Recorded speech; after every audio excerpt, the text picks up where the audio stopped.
இரண்டாம் உலகப் போரின் கடைசி குண்டு படத்தின் மூலம் வித்தியாசமான கதைக்களத்தை எடுத்துக்கொண்டு கவனம் ஈர்த்த அதியன் ஆதிரையின் இரண்டாவது படம். படங்களை லாப நோக்கம் உள்ளிட்ட சமரசங்களுக்கு உட்படுத்தாமல் தொடர்ந்து தயாரித்து வரும் பார் ரஞ்சித்தின் அடுத்த படம் போன்ற லேபிள்களுடன் வெளியாகியுள்ள தண்டகாரண்யம் எப்படி இருக்கிறது என்று பார்க்கலாம். மலை கிராமம் ஒன்றில் தமிழக வனத்துறையில் பணிபுரியும் முருகன் கதாபாத்திரத்தில் கலையரசன், இவரது மூத்த சகோதரர் சடையன் கதாபாத்திரத்தில் அட்டகத்தி தினேஷ்.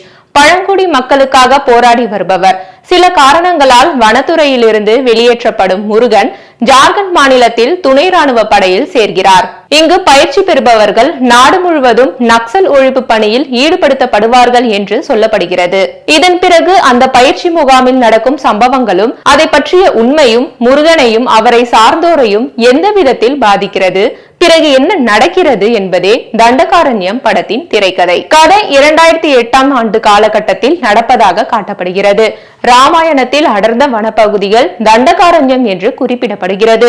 இந்த தலைப்புக்கு ஏற்ற வகையில் படம் பெரும்பாலும் வனப்பகுதிகளிலேயே படமாக்கப்பட்டுள்ளது. ராமாயணத்தை போலவே இந்த கதையிலும் அண்ணன் தம்பி கதாபாத்திரங்கள் பிரதானமாக பயன்படுத்தப்பட்டுள்ளன.